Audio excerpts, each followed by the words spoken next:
In today's episode of the Let's Talk Psychology podcast, we're going to talk about why smart kids end up lonely and struggle as adults. This audio recording includes subtitles, so you can follow along more intentionally and absorb the ideas at your own pace. Why is it that so many smart kids grow up feeling stuck, disconnected, and completely alone? They were supposed to be ahead of everyone else. They were praised, rewarded, told they'd go far. And yet somewhere along the way, that promise turned into pressure. That praise became a prison. And now, a lot of those same kids, the ones who once stood out, are struggling as adults. They can't find motivation. They feel socially behind. They struggle to start things, follow through, or connect with people. And worst of all, they can't explain why. Because on the outside, everything looks fine. They're still sharp, still capable. But inside, there's this constant sense of isolation, like life is happening to other people, and they're just watching it go by. And it turns out there's a reason for that. Smart kids often build their entire identity around being smart. And when that happens, the very thing that made them feel special as children becomes the exact thing that traps them as adults. So let's talk about why this happens, and more importantly, how to undo it. Because none of this is about failure. It's about a survival strategy that stopped working. And if you understand how you got here, you can start to find a way out. So, when we're young, our identity tends to be simple. Kids latch onto one or two traits and build their sense of self around them. For example, a kid might base his identity as a person who likes Pokemon or chicken nuggets. It's all very one-dimensional, but that's normal. That's how identity starts. It's straightforward and it's based on interests or labels. And one of the most powerful labels a child can receive is, "You're smart." That phrase sticks. It gets reinforced by teachers, parents, classmates. It becomes a core part of how you see yourself. And for a while, it feels amazing. Being smart as a kid gives you praise, attention, and you basically live life on easy mode. You don't need to study as hard as everyone else. You pick things up quickly, and you stand out compared to the other kids. But here's the hidden cost. When you get praised for being smart, what people are usually praising is not hard work. It's effortless success. You were praised when you solved the problem quickly, when you got an A without trying, when you understood something the first time. And over time, you start to internalize a very dangerous idea. If I'm smart, things should be easy for me. And that belief will quietly sabotage everything once you grow older. Because the moment something isn't easy, when you struggle, when you fail, when you don't understand something right away, it doesn't feel like a normal challenge. It feels like a threat to your identity because you tell yourself, if I'm supposed to be smart, then why am I struggling? So instead of leaning into difficulty, you start avoiding it. You don't raise your hand unless you're sure. You don't play games unless you know you'll win. You don't pursue things you could love because they might expose you as someone who maybe isn't so smart. And slowly, your life starts to narrow. You only do what you're already good at. You stick to familiar territory. You protect your image and your identity of the perfect smart kid instead of trying new things. And that's the trap.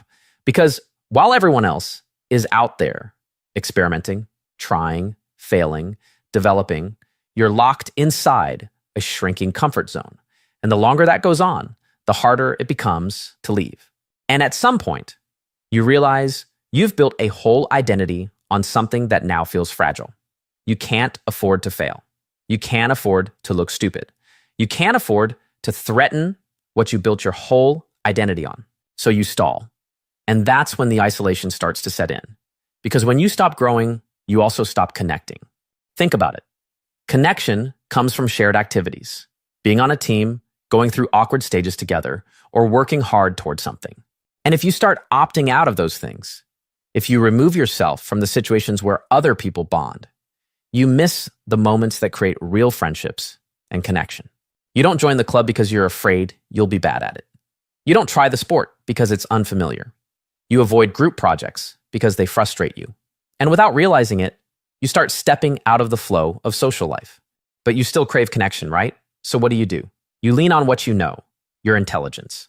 You try to understand people instead of relating to them. You analyze, you observe, you run simulations in your head. And this leads to something called cognitive empathy, where you can understand what others feel logically, but you don't emotionally engage with them. And it works. up to a point. You can navigate conversations.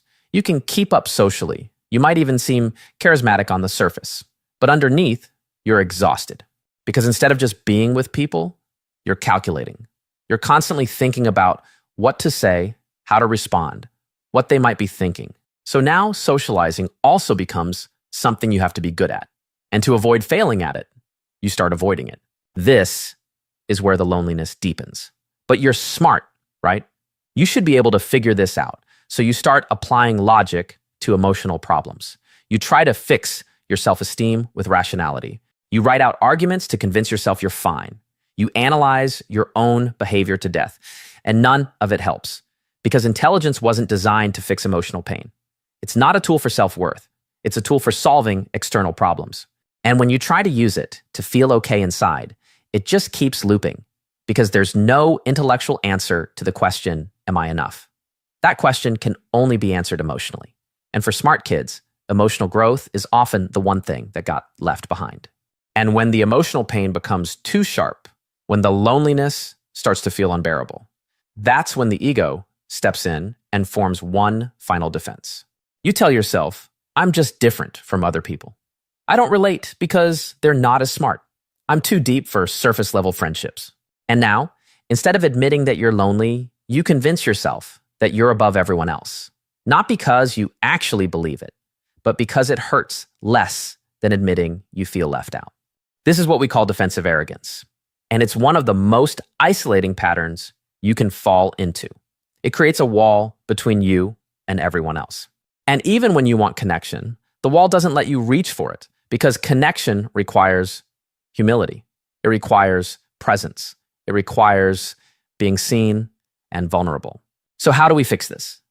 The first step, and this is non-negotiable, is that you have to stop identifying as the smart kid. You have to let that identity go. Not because being intelligent is bad, but because basing your self-worth on it is toxic. When your value is tied to how easily you succeed, you will do everything in your power to avoid effort, avoid failure, and avoid situations that might prove you're not exceptional. You'll sabotage progress just to protect the illusion. And eventually, that illusion will collapse. So the fix is to build a new identity, not around being smart, but around being willing to grow. You stop asking, what will make me look intelligent? And you start asking, what will help me move forward? You stop protecting your pride and start embracing discomfort. You let yourself try things and be bad at them. You start showing up not to win, but to participate. And yeah, it's awkward. It's uncomfortable. It feels like a step backward, but it's not, because it's the first real step toward becoming whole. The old identity told you that your value came from being special. The new one reminds you that your value comes from being human. And being human means you're allowed to be uncertain. You're allowed to grow slowly. You're allowed to feel lost. You're allowed to not know what the hell you're doing half the time. But the only way forward is to take action anyway. Not perfect action, not clever action, just honest, imperfect, human steps forward. So, if you're someone who feels stuck or numb or chronically disconnected, if you've spent your whole life trying to be the smartest person in the room and now you don't know how to be anything else, this is where you begin. You let go of the story. You stop trying to be impressive. You start trying to be real. Because you don't need to be the smartest person in the room to belong in it. You just need to be someone who's willing to show up, even when it's hard, even when it's messy, even when it's unfamiliar. And if you can do that, if you can stop clinging to the version of yourself that needs to be above it all, you'll start to feel something you haven't felt in a long time. Connection. Not because you earned it, not because you deserved it, but because you were finally willing to step down from the pedestal and into the world where the rest of the people live. And it turns out that world isn't so bad. In fact, it's the only place where you can truly be seen. And more importantly, it's the only place where you can finally feel at home. So if any part of this resonated with you, if you recognize yourself in these patterns or felt something click that you haven't quite been able to put into words before, leave a comment and let me know what stood out. Chances are you're not the only one who feels this way. And sometimes naming the pattern is the first real step to breaking it. Thanks for listening to the Let's Talk Psychology podcast. Take care of your mind, and I'll see you in the next episode.